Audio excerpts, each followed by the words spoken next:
Halo mitra Rumahpreneur, kembali lagi bersama saya William Siherwijaya di dalam Sense Story. Nah, pada kesempatan kali ini saya akan menggali, menebak-nebak kepribadian dari seorang narasumber yang sudah saya datangkan. Nah, kebetulan narasumber ini memegang posisi penting di sebuah perusahaan ekspedisi yang terkenal di Indonesia. Hai, ini saya William. Di channel saya, kita akan belajar banyak mengeksplor manfaat aromaterapi untuk keseharian kamu semua. So, jangan lupa ya, like dan share ke teman kalian, tekan tombol subscribe-nya, nyalakan bel atau loncengnya. Thanks guys. Tema kepribadian yang akan saya angkat di sini ada 5 dari 34 jenis kepribadian Clifton Strength. Nah, kita akan menggali lebih dalam kepribadian dari narasumber ini. Yang pertama adalah self-assurance, yang kedua intellection, yang ketiga restoratif, yang keempat strategik, dan kelima analytical. Nah, seberapa besar sih dominan dari 5 kepribadian itu dan mana yang paling sedikit? Nah, kita akan sama-sama menggali. Oke, di studio kita sudah sampai Ibu Weni. Halo, perkenalkan nama saya Weni. Saya bekerja di salah satu perusahaan ekspedisi Jakarta. Oke. Nah, Wen, ini kan ada 5 jenis kepribadian yang mau kita analisis. Yang lu dominan atau enggak. Nah, yang pertama kita analisis dari kepribadian self-assurance. Nah, di sini poin yang pertama, lu kerja sebagai di bidang apanya sih? Untuk kerjaan saya sehari-hari lebih nanganin ke finance-nya sih, operasionalnya kayak pembayaran, ngecekin, kayak gitu-gitu. Dan untuk hal lainnya ada beberapa, mungkin kayak dokumen-dokumen yang masuk dari berbagai divisi kan, itu perlu saya cek dulu dan setelah itu baru saya lanjutkan lagi ke atasan saya. Ceknya itu ngecek apanya kalau begitu? Kalau dokumen itu harus teliti kan, misalnya untuk dokumen legal gitu, itu kan kita harus baca poin-poinnya, pasal-pasalnya kayak gitu kan. Nah, ada typo atau ada pasal yang bisa merugikan perusahaan kita nggak gitu. Oke. Jadi butuh ketelitian banget di sana. Ketelitian ya. Jadi kalau bicara ketelitian itu berarti lu harus, ini pakai gua dulu aja ya. Lu harus dalam kondisi apapun harus membuat keputusan yang tepat karena dokumen ini kan harus diserahkan ke presidir, atau lu sebagai decision making nggak di situ? Iya, sebagai decision maker. Jadi dari saya langsung biasanya. Langsung direktur. Nah, ketika lu menyampaikan dokumen itu tentu akan banyak sekali masukan. Ya, saya nggak tahu ada politik atau enggak di dalamnya. Nah, waktu ada argumen-argumen lain yang masuk, itu lu gimana counternya? Biasa ada sih, kayak sanggahan gitu-gitu ya. Lu ngikut aja sanggahan itu, menyampaikan semua, atau lu ngerasa ini masuk akal, nggak masuk akal, lu saring lagi? Kalau yang menurut saya nggak masuk akal, saya sanggah. Tapi ketika misalnya ada penjelasan lebih lanjut lagi dari yang menyanggah dan akhirnya bisa diterima oleh saya, ya akhirnya saya bisa ikutin juga sih. Tapi tetap kalau misalnya emang ada sanggah, ada yang nggak beres gitu, nggak masuk akal, tetap saya sanggah sih. Berapa banyak tuh dalam kerjaan? Misalkan sudah berapa lama ini kerja? 7 bulan. 7 bulan. Ya. Udah berapa banyak yang lu sanggah, yang lu ituin? Lumayan sih, lumayan banyak. Soalnya tiap hari selalu ada dokumen yang datang. Selalu ada dokumen. Kalau misalnya nggak ada sanggahan, minimal kita tanya lah ini untuk apa, keperluannya, terus harganya berapa, untuk berapa lama periodenya. Jadi di situ lu harus detail ya.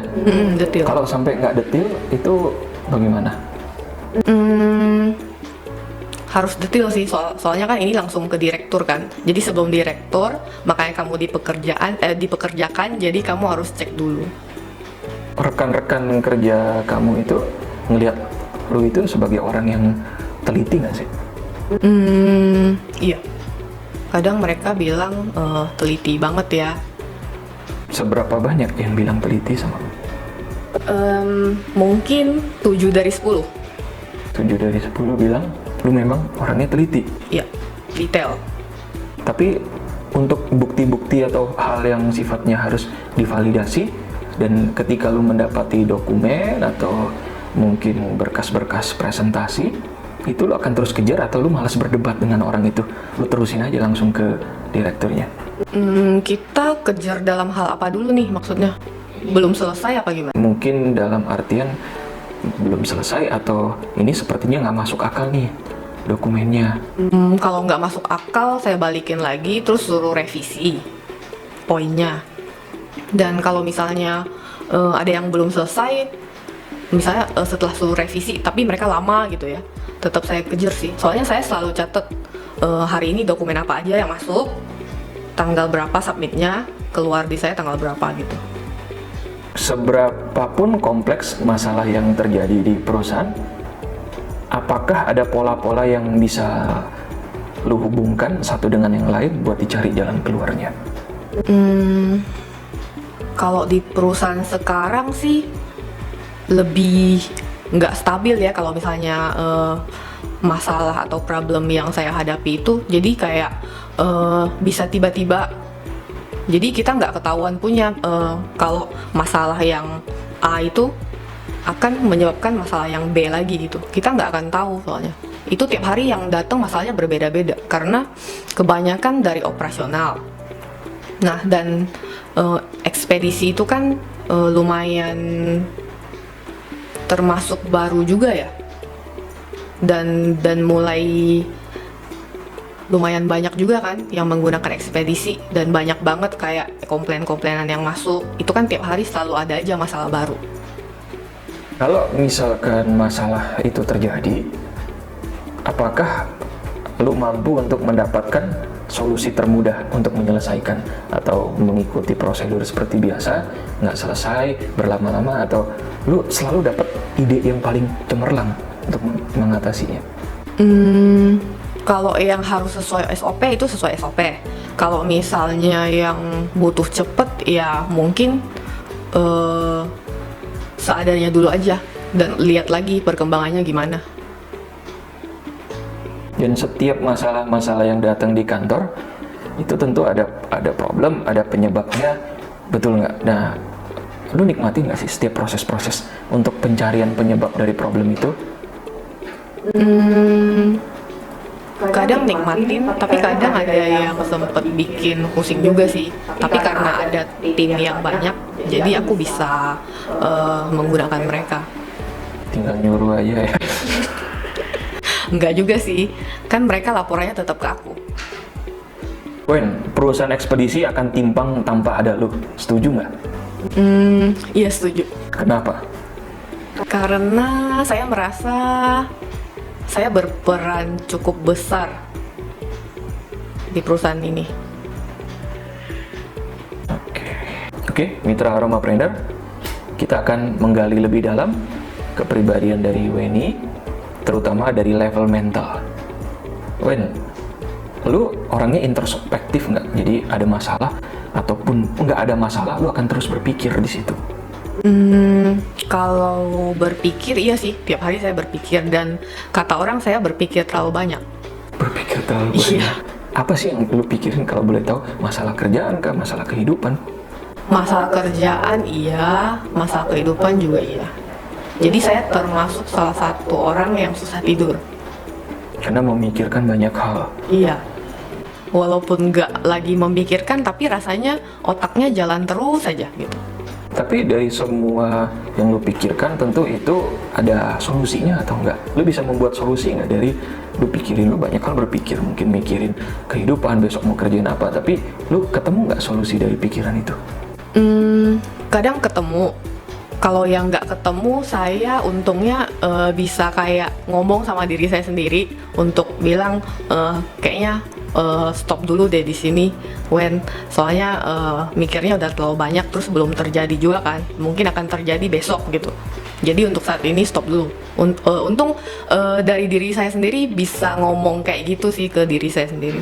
Dan yang jadi menarik adalah waktu besok lu pergi bekerja ke kantor dan banyak hal yang memang sudah lu pikirkan waktu malam. Waktu ke kantor lu mengerjakan mungkin nggak 100% seperti ide yang lu pikirkan kemarin malam. Lu puas atau enggak di saat itu? 80% aja. Puas. Tapi dari 80%, wah seenggaknya saya udah ngerjain ini, walaupun kemarin malam gue mikirnya tuh ABC, tapi yang gue kerjain sekarang harus DEF. Iya, soalnya 80% puas soalnya yang pokoknya intinya itu kita kerjain dulu sampai selesai. Kerjain dulu sampai selesai. Iya, kalau misalnya nggak selesai, aku bakal tetap kepikiran. Intinya itu, kalau udah selesai, udah 80% gitu cukup oke sih buat aku. Tapi lu puas dengan walaupun harus yang tadi kerjain DEF itu, tetap yang penting selesai dulu kerjaannya. Iya. Oke, Wen. Setelah kita tadi menggali lebih dalam, sebetulnya ada tim saya yang tidak tampak juga untuk melihat dari semua pertanyaan yang sudah kita ajukan, mana aja yang paling dominan, mana yang sangat sedikit di dalam 5 tema kepribadian itu. Nah, yang paling dominan, yang pertama ada 2 ya, kita lihat di sini. Yang pertama adalah analytical dan yang kedua adalah intelligensial. Jadi ada 2 yang dominan. Yang pertama adalah analytical. Jadi dari pertanyaan tersebut, terutama waktu kamu menjawab, kamu membutuhkan ide yang valid. Jadi kata kuncinya adalah validity. Jadi analytical itu adalah orang yang kita ngomong lebih banyak berhubungan dengan data daripada argumen-argumen yang sifatnya masih teoretikal. Jadi dari semua jawaban kamu setelah dianalisa, analytical yang paling tinggi, dan yang kedua adalah intellection. Nah, intellection itu adalah sifat introspektif. Jadi orang yang dengan tema kepribadian intellection itu biasanya itu suka berpikir. Ya, jadi orang intellection itu akan membawa pikirannya. Jadi pikiran terus berpikir, dan uniknya adalah lu bisa merasa puas walaupun kenyataan tidak sesuai dengan apa yang lu pikirkan. Nah, itu poin plus juga di dalam tema kepribadian intellection. Nah, yang dari semua yang less dominan adalah strategic. Ya, jadi memang strategic ini kalau dilihat nggak begitu banyak keluar. Jadi beberapa pertanyaan gue kurang dapat feel-nya di dalam strategic, tema kepribadian strategic. Nah, di sini untuk mengaktifkan strategic tema kepribadian itu ada 3 jenis oil yang sudah ayo racik. Yang pertama mitra aromapreneur. Seperti tadi yang saya tekankan bahwa poin yang paling dominan itu analytical. Nah, di sini ada 1 jenis oil yang untuk mengurangi rasa analytical itu, yang kalau istilah psikologi disebut counterbalance oil. Jadi kalau terlalu analitis, terlalu skeptis ke orang, itu juga rasanya kurang bagus, harus diturunin levelnya. Nah, salah satu oil yang bisa menurunkan level ini adalah peppermint. Jadi memang aromanya itu aroma yang sweet, herbaceous. Jadi peppermint itu easy going. Jadi ketika kita tidak terlalu menuntut validitas dari ide orang, kita tuh bisa terbuka akan ide-ide orang itu. Kita bisa terbuka akan masukan. Karena kan lu berpegang pada prinsip. Betul, nggak berpegang pada prinsip, orang kasih apa, kalau nggak masuk akal gue nggak terima. Nah, jadi untuk bisa lebih easy going adalah aroma peppermint. Coba deh. Peppermint ya? Iya, itu didestilasikan dari daun peppermint.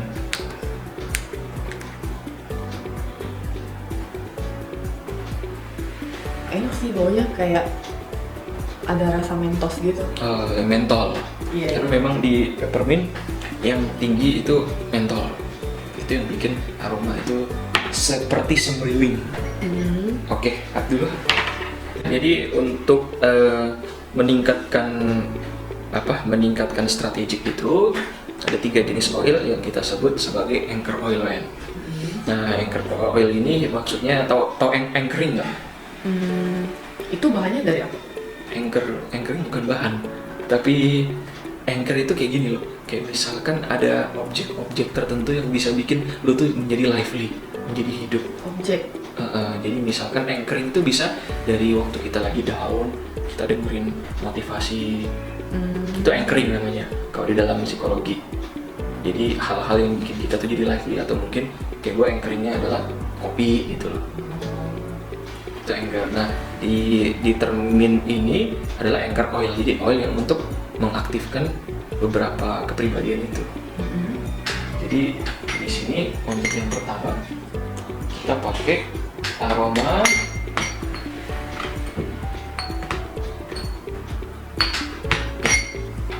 Tadi katanya ada 3 ya, jadi 3 ini dicampur apa gimana? Nanti dicampur yang cocok selalu, baru kita akan pakai. Kalau nggak cocok kita cari kombinasi yang lain. Tapi buat kenalin dulu nih, yang pertama ini aroma sandalwood ya. Sandalwood itu kan dia memang adalah oil yang sifatnya visionary. Jadi oil ini memang bisa bikin kita tuh menjadi lebih relax ketika masalah itu datang, kompleksitas itu datang, kita tahu goal kita apa. Jadi kita memusatkan perhatian dengan menggunakan sandalwood gloss. Itu yang satu. Ini boleh Boleh coba aja. Kan nggak tuh?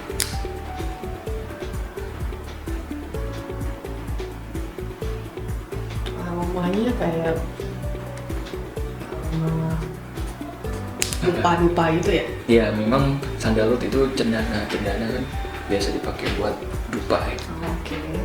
Itu satu, nanti kita akan coba campur-campur ya. Di sini. Yang kedua adalah eukaliptus. Oh, gue suka nih kalau eukaliptus. Oh gitu. Kenapa suka eukaliptus? Minyak kayu putih kan ya? Minyak kayu putih. Ya. Cuman memang aroma artinya itu bikin kita menjadi tenang. Jadi kalau orang yang ada di posisi strategik di level yang sangat tinggi butuh ketenangan. Jadi perlu oil-oil yang sifatnya kalem. Aroma arti ini bikin kondisi tubuh kita jadi lebih kalem. Boleh dicoba dulu. Ini bukanya apa? Nggak apa-apa.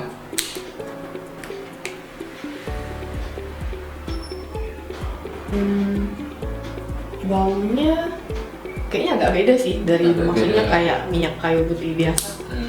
Beda. Bedanya gimana? Bentar ya. Kayak lebih strong aja. Kayu putihnya.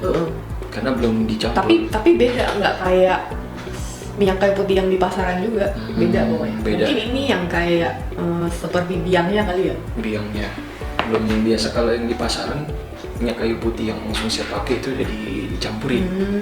Campurin memang tajam nih. Jadi kalau langsung dihirup ini bisa ada beberapa orang bisa pusing. Jadi Mesti campur dulu ya. dicampur dulu. Oke, itu yang kedua. Nah, yang ketiga adalah aroma blueberry. Oh, ada blueberry juga. Ada apel, sirsak, ada semua. Kayak di pasar ya. Mau apa? Mau ini kayak dagang. Nah, jadi blueberry ini aromanya sweet ya, teman-teman sekalian. Aroma sweet ini bikin kita tuh lebih happy. Jadi ketika kita menjadi apa? Kita mencium aroma-aroma yang sweet, sama reaksinya seperti eukaliptus, kita akan menjadi lebih happy, dan ketika happy baru bisa memunculkan ide-ide kreatif untuk menyelesaikan masalah. Dicoba dulu.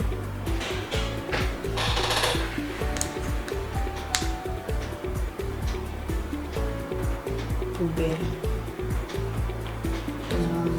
Aromanya lebih tajam sih. Lebih tajam. Iya, kayak belum dicampur gitu.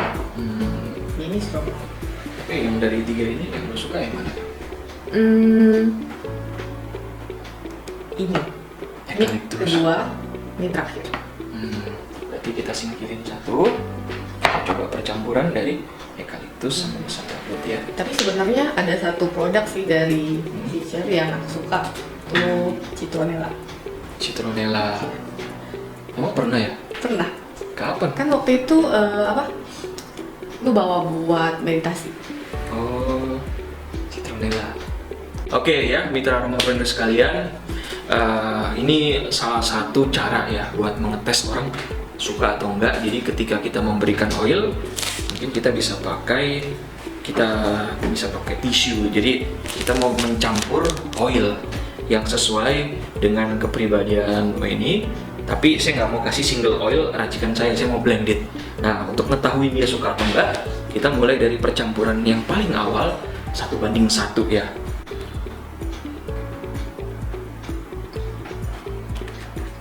Yes. Nah, ini salah satu cara yang efektif untuk mengetahui.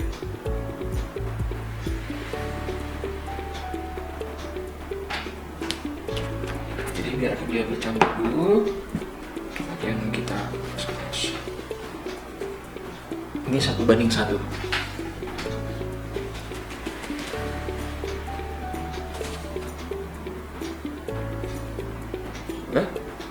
Ini tadi sandalwood sama eucalyptus ya. Beda sih, baunya jadi agak beda gitu. Pleasant atau enggak? Menenangkan. Menangkan. Oke, kita coba satu opsi lagi. Karena eucalyptus itu kalau suka, gue akan kasih 2:1. Jadi eucalyptus yang banyak, tapi ada hint sandalwood.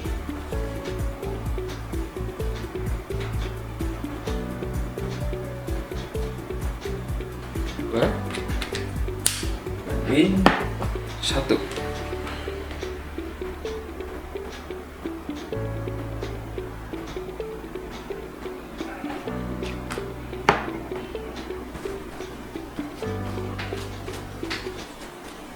Itu 1, ini 2:1. Ini kalau didiamin makin lama dia berubah nggak sih aromanya? Harusnya sedikit berubah.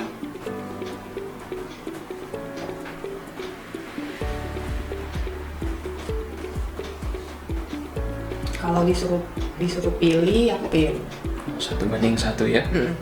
Kalau gitu, ini gua akan bikin yang ini yang tadi ya. Ini ya. Gua akan bikin room spray dari racikan itu. 1:1 kita akan menggunakan pelarut yang digunakan untuk sebagai room spray ini racikan saya. Jadi ini base oil yang bisa dipakai untuk melarutkan fragrance atau essential oil. Nah, kita akan pakai skala 20% dari oil aromaticsnya, sisanya 80% adalah pelarutnya. Jadi buat di spray akan lebih enak. Jadi ini bisa dicampur dengan apa aja? Bisa dengan apa aja. Campur dengan makanan nggak bisa. Ini kita di tabung ukur, kita akan buka ya, teman-teman sekalian. 10. 110.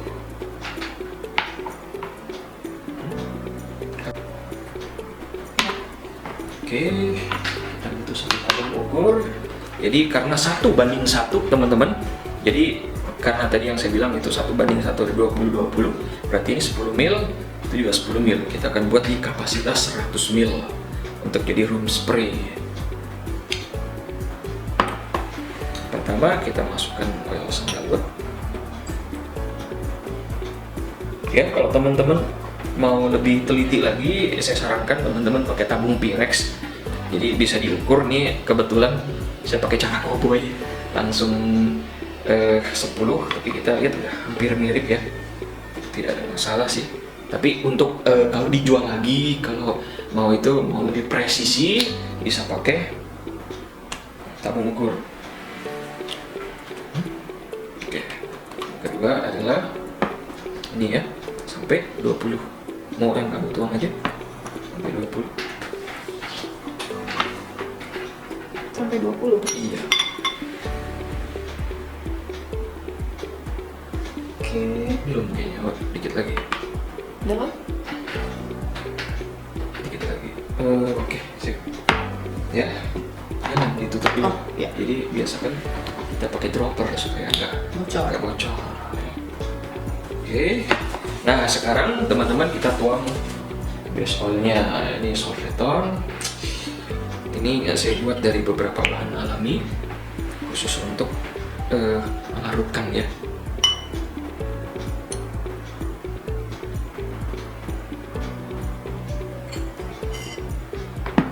Ini kita aduk.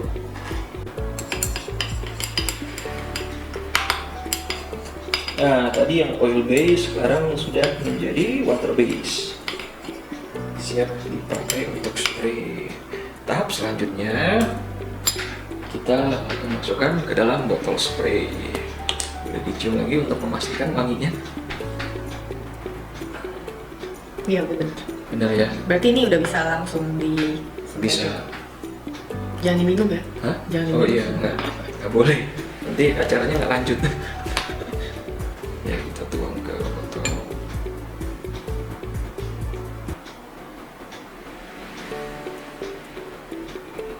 Ini butuh ketelitian supaya nggak tumbah.